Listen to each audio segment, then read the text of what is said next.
Bon, est-ce que vous allez bien?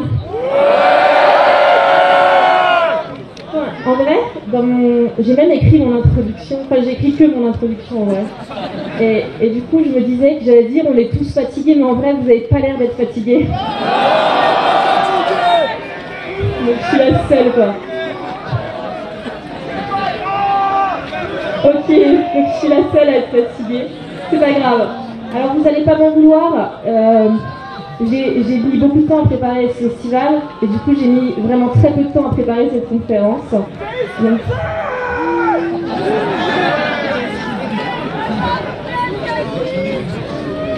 Alors moi je suis une maman, je sais pas si vous savez ça, et j'aime bien raconter des histoires le soir. Et là c'est la dernière conférence, donc je vais vous raconter 3 histoires. Alors on voit pas, enfin moi je vois pas les étoiles parce que j'ai des spots dans la gueule. Mais je crois qu'elles sont là, non? Tant mieux parce que j'adore les étoiles. J'adore les étoiles et j'adore la mythologie. Et du coup, il se trouve que j'ai trouvé des mythes qui seraient sympas à raconter. Et alors, je ne vais pas partir sur la mythologie grecque, rassurez-vous, parce que je crois qu'on en a tous bouffé en cours et on n'en peut plus. Et puis on en bouffe aussi dans les vidéos de Nota Bene quand il en sort, mais il faudrait qu'il en sorte un petit peu plus, je crois. En septembre, ouais, c'est ça. On y croit, on y croit. Vous lui réclamez tous en septembre la vidéo mythologie, hein, on est d'accord? Ok. Non, du coup, moi je vais pas aller en Grèce. Je vais plutôt aller en Chine, ok, dans un premier temps. Après, je vais aller en Polynésie. Et puis après, je vais aller voir un petit peu du côté des Indiens d'Amérique. Les Mayas.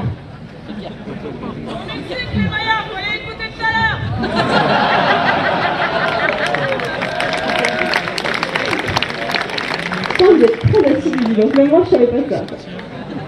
Alors, on va aller en Chine, et je sais pas, j'imagine que vous connaissez, il y a la Saint-Valentin chinoise et japonaise qui se fait, qui s'appelle Kigzi. Je prononce très mal parce que du coup je ne sais pas du tout prononcer des noms étrangers. Ça se passe généralement le 7e jour du 7e mois lunaire. Donc logiquement on est à peu près en juillet. C'est une fête où les femmes, elles montrent leurs compétences domestiques pour montrer qu'elles sont super bien. Voilà, c'est génial. Ok, super. Mais en fait, cette fête, elle a aussi une petite histoire que je vais vous raconter qu'on appelle Tanabata, qui est aussi l'histoire du bouvier et de la tisserande. Alors, m'en voulez pas, je regarde un petit peu les notes. Donc, cette histoire, elle commence par un jeune orphelin qui se retrouve avec son frère et sa belle-sœur. Et il se trouve qu'en fait, ils sont vraiment pas tendres avec lui, c'est vraiment pas cool. Il en a un peu marre, et dans la vie, il a qu'un seul ami, c'est un buffle. Et le buffle lui dit, parce que oui, les buffles parlent dans les mythes, c'est bien connu, il lui dit, écoute mec, si ça va pas, casse-toi quoi. Tu prends tes affaires, tu me prends moi, et on y va.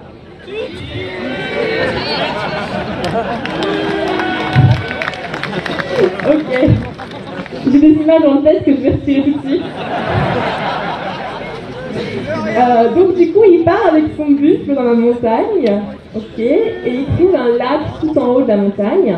Et dans ce lac, il va voir un jour descendre 7 jeunes femmes du ciel pour aller se baigner. Comment c'est pas? Donc pour aller se baigner, ces jeunes femmes enlèvent leurs habits, ok, et lui il les mate, bien évidemment, et il tombe amoureux éperdument d'une d'entre elles, et du coup il se dit que le seul moyen qu'il a pour la draguer, c'est de lui voler ses vêtements. Ne faites jamais ça. Donc, hors de question. Le pire, c'est que ça marche. Elle tombe amoureuse de lui, elle l'épouse, et ils ont 2 enfants ensemble. Un peu rapide. Logique.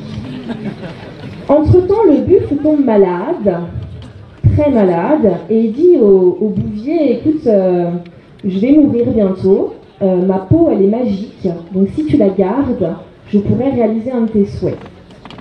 Donc, bien évidemment, le buffle meurt, le bouvier récupère la peau et attend sagement. Au bout d'un moment, il y a la mère céleste dans le ciel qui se dit mais il y a un problème quand même parce que j'ai 7 filles et en fait j'en ai que 6. Donc je note que la mère elle s'inquiète alors que sa fille elle est déjà mariée, elle a déjà 2 gosses quoi. Perso je m'inquiéterais un petit peu avant quand même. Donc du coup elle va aller la récupérer et elle va lui dire en fait la terre et le ciel ne peuvent pas être ensemble, ils sont forcément séparés donc tu reviens avec moi. Elle l'attrape par le col et elle la remonte tout en haut dans les étoiles. Sauf que le bouvier, il est très amoureux et du coup, il va se dire j'ai un vœu. Donc, il prend ses 2 enfants et il se couvre de la peau du buffle et il fait le vœu de suivre sa bien-aimée. Donc, il la suit dans le ciel, mais la mère céleste, elle n'est pas si bête que ça. Et du coup, elle sépare le ciel en 2. Avec un fleuve céleste que nous on appelle la Voie lactée. Voilà, c'est magnifique. Sauf que malheureusement, la tisserande, donc qui est la fille de la mère céleste, se retrouve d'un côté de la Voie lactée et le bouvier se retrouve de l'autre côté avec ses 2 enfants qu'on voit légèrement en dessous. Ça, c'est des étoiles que vous pouvez retrouver dans le ciel si vous regardez bien. On voit bien une grande tache de Voie lactée et 2 étoiles qui brillent beaucoup dans le ciel. J'ai plus leur nom parce que les noms des étoiles c'est juste affreux à retrouver.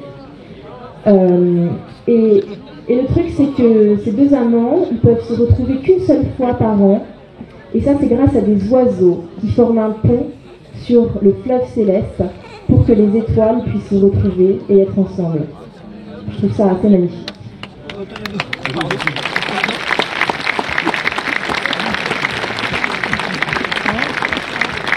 Alors pour la petite histoire, au Japon, pour la Saint-Valentin, on a une tradition d'écrire un vœu sur un bout de papier qu'on accroche sur un arbre.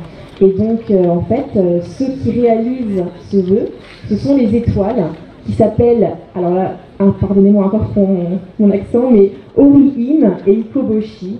Et ce sont ces étoiles-là, le bouvier et la tisserande, qui réalisent les vœux. Voilà pour ce mythe de Chine. Ça vous plaît? Alors on va partir en Polynésie. Est-ce que vous avez vu Vaiana? Moi j'ai kiffé. Il y en a qui n'ont pas vu Vaiana? Bon, je vais pas spoil, mais sérieux, allez le voir quoi. Vous allez le voir. Alors, dans Vaiana, il y a un demi-dieu qui s'appelle Maui. Et c'est bien lui. Vous pouvez chanter, moi j'adore les chansons de Vaiana. Et ce demi-dieu, il a un hameçon. On est d'accord? Donc c'est un dieu qui a des longs cheveux, qui fait plaisir à voir, voilà. Il a un grand hameçon magique qui lui sert d'arbre.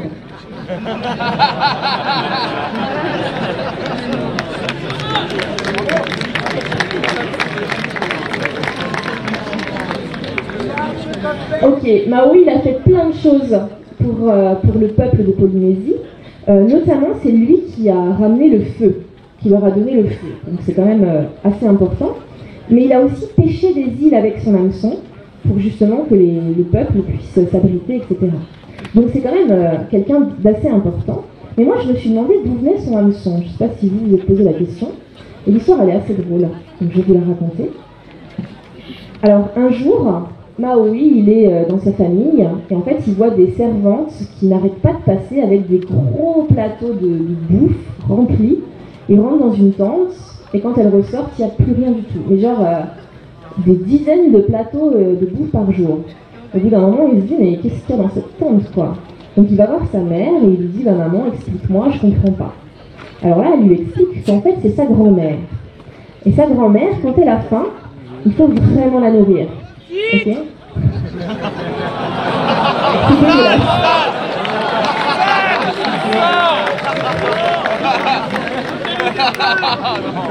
Bon, en fait, si jamais elle n'a pas mangé à sa faim, elle va aller bouffer les servantes. Voilà. Arrêtez avec vos titres parce que je vais en faire toute la soirée. Donc sa mère lui explique ça, puis elle lui dit aussi, mais tu sais mon fils, je sais que tu cherches une arme totalement invincible, sache que l'os de la mâchoire de ta grand-mère, il ferait vraiment quelque chose de bien pour faire ton arme. Ça serait cool. C'est sympa, hein? La mère, elle a des chouettes idées. Donc elle lui dit, ouais, c'est vraiment un os puissant, il est magique, il te le faut vraiment, va le chercher. Donc Maui, il va chercher son os. Alors je m'attendais à un truc de fou. En fait, les mamies, c'est quand même vraiment, vraiment les meilleures femmes du monde. On est d'accord? Ok, et du coup, il va voir sa grand-mère et il lui demande simplement, est-ce que tu peux me filer ta mâchoire? Normal. Et bah, figurez-vous qu'elle le fait. Donc la grand-mère se désosse totalement la mâchoire et lui donne. Et en fait, moi je regarde un peu Vaiana d'une différente façon parce que je sais que le hameçon de Maui est fabriqué avec l'os de la mâchoire de sa grand-mère. Mais alors c'est quoi le rapport avec les étoiles? En fait, Maui il est tellement content de son hameçon parce que genre il lui donne des super pouvoirs de ouf. Il faut savoir que genre l'hameçon de Maui un jour il a raccourci la course du soleil. C'est grâce à cet hameçon que notre soleil prend autant de temps à faire le tour pour notre journée, à aller se coucher, pour que les hommes puissent labourer les champs. Donc genre l'hameçon il fait quand même ça. Et donc il était tellement content d'avoir cet hameçon de dingue qu'il le prend, il se met à tourner avec l'hameçon autour de lui, il tourne super vite et au bout d'un moment il le lance en l'air. Il le lance en l'air et tellement fort parce qu'il a beaucoup de force que l'hameçon perce le ciel et marque le ciel à jamais. Et ça en fait, c'est la constellation qu'on appelle la constellation du Scorpion qui représente à peu près un hameçon. Vous pourrez la retrouver si jamais vous avez votre téléphone avec les applications de constellation, ça marche très bien. Voilà, donc c'est l'hameçon de Maui et vous pouvez le voir. Bon, moi je me suis dit que c'était cool, mais j'avais envie encore un petit peu d'en savoir plus sur Maui. Et je me suis demandé en fait, pourquoi c'est un demi-dieu? Pourquoi est-ce que c'est pas un dieu? Parce qu'il a fait quand même des trucs super cool. Et du coup, j'ai découvert que donc il était mort. C'est pour ça que c'est un demi-dieu, puisqu'il peut mourir. Et je vais juste, pour la petite anecdote, vous raconter sa mort parce que c'est assez drôle. En fait, Maui, il voulait que les hommes, les humains, deviennent immortels. Il trouvait ça injuste que nous soyons mortels. Du coup, il s'est dit, la seule façon de rendre les hommes immortels, finalement, c'est de tuer la mort. S'il n'y a pas de mort, on ne peut pas mourir. C'est logique. Il se trouve que la mort, c'est une déesse magnifique, superbe, et donc il attend qu'elle s'endorme pour aller la tuer. On lui a dit que pour tuer la mort, il fallait la couper en deux dans le long pour qu'elle ne revive plus jamais. Ok. Alors devinez par où est passé Maui.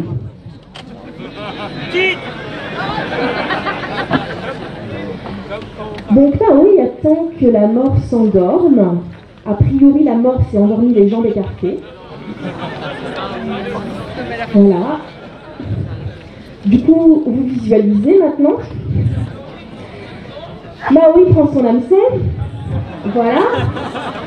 Maui, j'ai mal à mes cuisses. Je vais pas aller plus loin, vous avez eu l'image en tête. Et il se trouve qu'en fait, Maui était accompagné de plein d'oiseaux qui étaient avec lui pour le soutenir dans cette vaillante aventure. Et en fait, au moment où il passe entre les jambes de la mort, les oiseaux se mettent à rire de fou parce que franchement, ça doit être assez dingue de voir un homme comme Maui, assez corpulent. Voilà.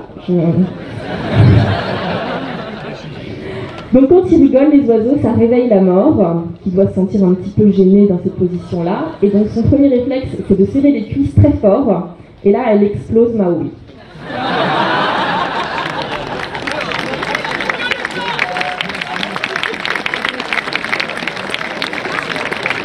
Donc je pense qu'on peut remercier Maui. Voilà, il a tout essayé. Bon. Ouais, voilà, comme dit Ben, la prochaine fois qu'on va voir Vaiana avec les enfants. Alors maintenant, on va partir du côté des Indiens d'Amérique, Amérique du Nord plus précisément, et on va parler d'une constellation que vous connaissez tous puisqu'il s'agit de la Grande Ourse, qu'on voit beaucoup en France. Donc la grande ours, c'est 3 petites étoiles, puis 4 étoiles qui forment une espèce de casserole. Ok, donc en fait pour les Indiens d'Amérique, c'est pas forcément une casserole, c'est plutôt une ours. Et enfin, je suis fatiguée. Non, ce que je voulais vous dire, c'est que vous allez voir le dessin de cette ours, et comme d'habitude, ce sont toujours les femmes qui s'en prennent plein la gueule. Voilà.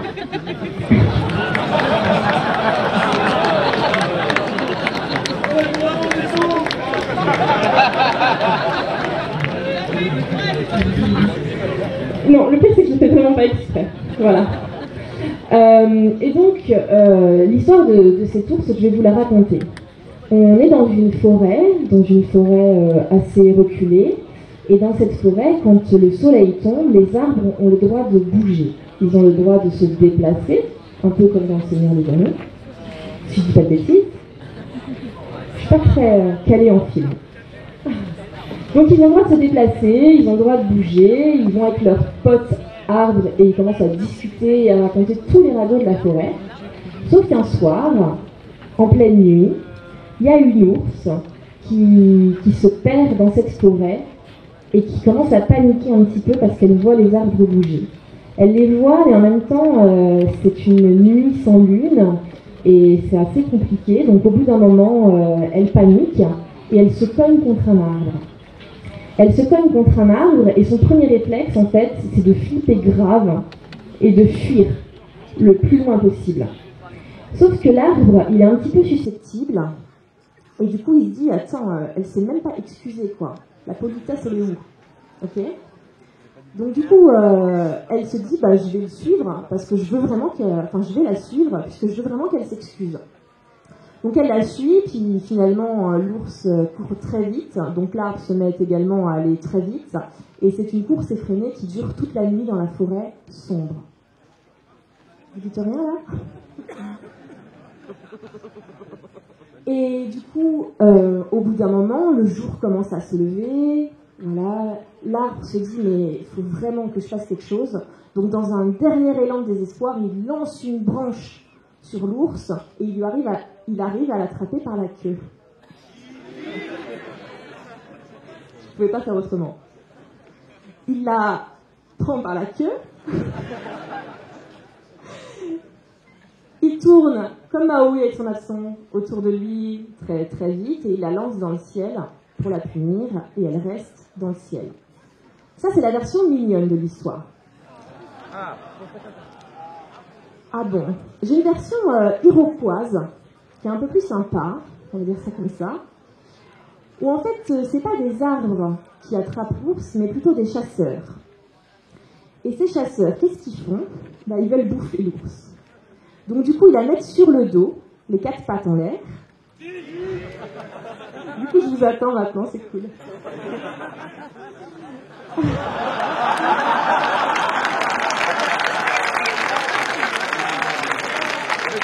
Ils la mettent donc sur le dos et ils commencent à la dépecer pour la manger. Et du coup, ces chasseurs, c'est les 3 petites étoiles sur le côté et l'ours est allongée sur le dos. Elle va rester comme ça sur le dos tout l'hiver pour pouvoir revenir le printemps et recommencer encore un cycle puisque chaque année, un ours va mourir. C'est l'histoire de la grande ours selon les Iroquois. Alors moi, je trouve ça assez triste. Du coup, j'ai envie de faire quelque chose avec vous. J'ai très envie de laisser une chance à cet ours de voir son chemin dans le bois et de ne pas se faire attraper par un arbre ou par un chasseur. J'ai très envie ce soir de redonner l'hameçon à Maui pour qu'il puisse essayer de vaincre à nouveau la mort. Et surtout, j'ai très envie que les 2 amants, Oriim et Ikoboshi, puissent se retrouver ce soir. Donc j'ai acheté 1000 bougies. Il y a 1000 bougies, hein. Vous êtes beaucoup, essayez de ne pas vous cramer les cheveux, faites attention. Alors levez-vous, levez bien les bougies haut vers le ciel, et ça c'est notre ciel étoilé à nous les amis. C'est le nôtre.